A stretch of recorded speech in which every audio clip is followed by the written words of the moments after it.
কয়েকদিন ধরে দেখতেছি আমার ছেলেটা খুব নেশাপান করে বাড়ি আইতেছে। রাস্তায় কয়েকটা বন্ধু বান্ধব পাতাইছে, আড্ডা মারে, অনেক লোকের মুখে শুনছে এরকম নেশাপান আরে করে, কিন্তু নিজের চোখে একবারও পড়ে না। তুমি তোমার পোলাটারে ঠিকঠাক করে সামলাইতে পারো না, মানুষ করতে পারো না। আমার পোলাটারে আমি যেরকম ছোটবেলা দিয়ে মানুষ করছি সেইভাবেই আছে। ভাই একটা বিড়ি খাওয়া না। বিড়ি তো খাওয়া, আমাদের তো ম্যাচিস নাই। পড়া ছাড়া কিছু জানে না, ঘরে ঢোকে টাইম মতো।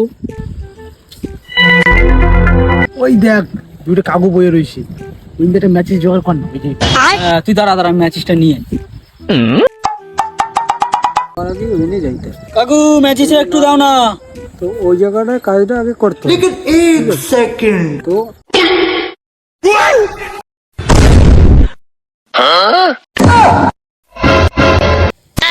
তোর ছেলেও নাকি ভালো।